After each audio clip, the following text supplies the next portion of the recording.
Welcome to Shalom World Podcast. Animation has the unique ability to tell stories, to capture hearts, and to reveal deeper truths. Welcome to G2G. I'm Pete Burak, and our guest today is Michael Jens. He started a production company called Michael Jens Productions, and he has devoted his life to telling stories through animation. One of his most recent projects is Theo Presents, where he unpacks the truths of the faith and helps people understand what we truly believe as Christians. Welcome, everyone, to Shalom World's G2G, where we give glory to God by having conversations with amazing people from around the world who are living their lives sold out for Jesus Christ in the professional world. I'm Pete Burak, and today we talk with Angelo Libutti, who is a 30-year-plus animator, storyteller, working on all sorts of big projects in big companies, but also passionately serving the Lord and using his talents to proclaim and build the kingdom.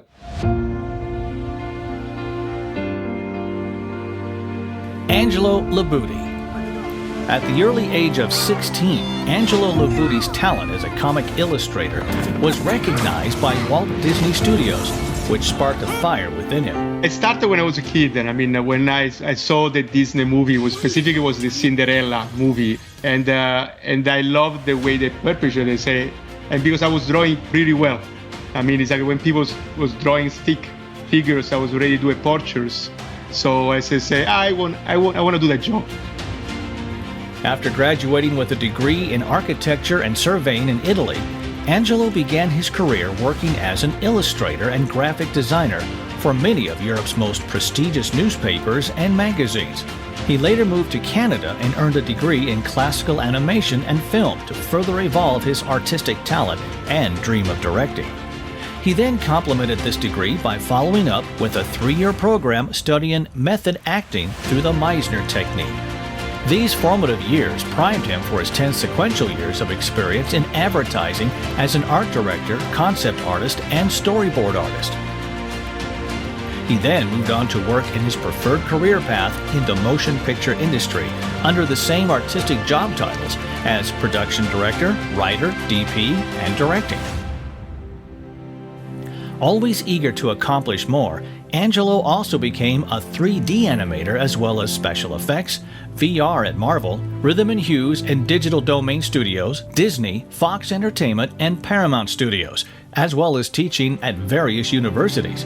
Angelo worked with a few Oscar Award-winning directors like Jon Favreau, Bill Westenhofer, Chris Landreth, and many more. Currently, he is busy with the directorial and DP venture of Eucharistic Miracles. The Eucharist is the core of our life. It's the medicine that God gives to us for be alive. There's no life in you, he said. I see it? No. Understanding? No. He says so. It is true. A cinematic journey through live-action Bible reenactments and the miracles of the Eucharist, utilizing 3D medical animation.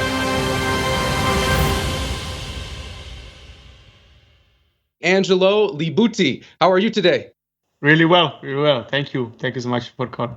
So you've been involved in dozens of projects and involved in all sorts of different work in Hollywood and off Hollywood, creating stories and helping people be drawn into a narrative. Where did this come from in your life? What inspired you to be a storyteller, and what motivates you to this day? Well, I started when I was a kid, and when I saw the Disney movie, specifically was the Cinderella movie, and there was a part when the little mouse was helping, and it shows a really beautiful friendship. How they can help together to fixing some sort of bully things. That times I was I was probably around 7, 8 years old, and there were lots of bullies in school and stuff, so it kind of really touched me, and I loved the way they perpetrated it, say, and because I was drawing pretty well. It's like when people was drawing stick figures, I was ready to do portraits. So I say, I want to do that job. So I say, I'm going to go to America, and I'm going to when Disney because Disney die, I'm going to take over him. And I didn't take it over him, but I follow most of that dream.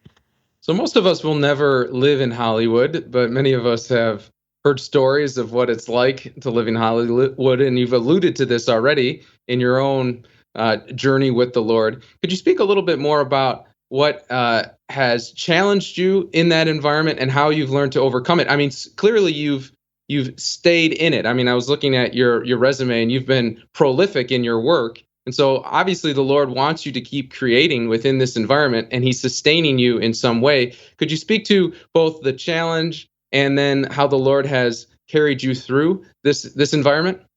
I think he's testing you. At least he tests me over and over and over. And how he does was, if I tell you a couple of beautiful scenarios. One, I got, there was the company I was working in Florida had some really difficulty and ended up to go to bankruptcy down too. But this business, it's happened often. The company go in bankruptcy because they try to get in big movies, and what ended up to be they undermine the cost, and when after they go over time, they end up to don't have money and down there. So this company went bankrupt. Was one of the biggest company. They did the Iron Man. They did all the Marvel things and stuff. Another one, and so I had to come back to California from Florida, and you couldn't not find. Like, imagine 600 employees gone, looking for a job. Disney laid off another 600 employees because they get a job in India and in China. And Sony, I think, it was laid off a couple of 200 people. So you couldn't find a job for save your life. And I start to pray about it. And nothing was happening. And my bank was almost like a super dry, almost no money. And I'm out of money. And I start to say, oh man, it's like, what I gotta do? Please, God, help me. It's and a job came by, and I thought, okay, he's giving me like a chance. And I was about beautiful job, amazing paycheck, a beautiful position. I was supposed to be ahead of this production. I was about to sign, and something hit me. It was something weird. I didn't felt right, and I asked. Sorry, guys, did you mind show me some sample for what you really going for it? And what they showed me was my jaw fell down. It was sweating, sex scene, all that kind of stuff. I said, I'm sorry. I passed the contract back. I said, I cannot do it. That goes totally against anything. I believe it. I have nephews, staff for me. They're always watching stuff I do. I cannot show this one, that's for sure. Therefore, I cannot do it. And they were upset. They couldn't understand why I was doing it. So when I left, I went to mass. Usually I was going mass early in the morning, but because I had to this meeting, I couldn't do it. And I pray God. I said, look, I took a big bullet for you. Now I'm really in trouble. How hard is to do a movie about Mary or Jesus? And I kid you not, timer, I'm 3 minutes walk from my church. I received a phone call from a producer telling that they are going to make a movie about Mary, and they were thinking to hire me. And they asked me if I knew who Mary was, and that was the fastest phone call ever. And that happened at the times too. There was these times, I was I pray some Padre Pio. There was again a really dry time at work. And that was some jobs offered. I couldn't accepting it. And as I prayed to him, the following couple of hours after, a director called me, offered me a job to be head of for one Alvin and Chipmunks movie, for develop the story with him. And the beauty I found out after, he was atheist, but his wife was a Catholic and opened up a chapel about San Padre Pio. It's he's testing. I mean, he said, "Do you really love me? Do you really? How far are you willing to go? I mean, for it. I mean, would you really go until you're starving? I mean, would you take that bullet for me? I mean, and I saw that pattern. I mean, and this something is happening now. This movie we're making about the Eucharist movie to making. I mean, there's been many miracles, but so many Judas. I mean, that and at the beginning it really hurt me, but now I say if Christ had this Judas, why I cannot have my Judas in my production? I mean, so it's a reality. Life wasn't supposed to be a paradise here. I mean, so we are called to struggle and to go through a part for what Christ did. I mean, that's why you say carry on the cross, be like me. I mean, so yeah. Yeah, you can't help but notice that big illustrious beard that you have growing there. You told me before we jumped on that this is for the Eucharist movie the Eucharistic Miracles movie that you're producing. Could you tell us a little bit more about that movie, but in particular what you hope the movie will accomplish? As a Catholic and somebody who sounds very devoted to the Eucharist and to regular Mass attendance, can you talk a little bit about why you took on this project and what you hope the Lord will do through it? I was watching this YouTube channel called The Joy of the Faith, and ran from this amazing guy. I mean, we start to become such a good friends, almost become my brother, Ray, and a really awesome guy. He truly loved God, and so I saw the quality of the interview he did for the Eucharist Miracles, and I saw it was not the best. I mean, for me, I'm used to do some different standard, and I proposed to him a partnership. And as we start to speaking, I start to see the picture better and better. I mean, they say, let's not just stop into making the better look interview to all these doctors, but let's recreating this live action for all the Bible passages that God or the Bible speaking about the Eucharist. And nobody has done something like that. Every production, they try to please in the Protestant and the Catholic.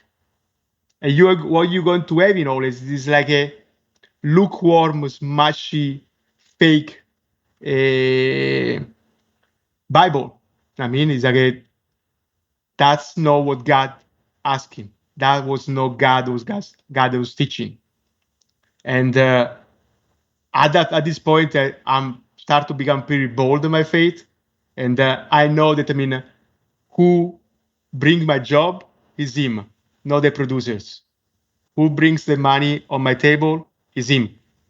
So he can make it become the worst producer in Hollywood, be Catholic in 3 seconds, almost like what John the Baptist told to the Pharisees. Don't you think Christ can make out of this rock be a Jew? So it's leading to the disillusion that we need to please others in order to get what we like, what we love. It's such a false narrative. I mean, so it's I don't care about anymore. I don't have to please nobody. I gotta please just God. He's going to provide. If he wants me to starving, to having hard times, that's it'll be. I mean, it's he can do whatever he wants, but it's not the producer. It's not Hollywood. It's not Dreamworks. It's not Disney that is causing my being happy or sad or that one. That's just God allowed because he wants me to grow in my faith. So when I spoke with Ray, I said to say, okay, let's do it. Let's make in this this movie and let's add these Bible passages. He was so in fire. He said, yeah, that's awesome. Yeah, let's do it. So we started brainstorming ideas. He brought up some of the Bible passages.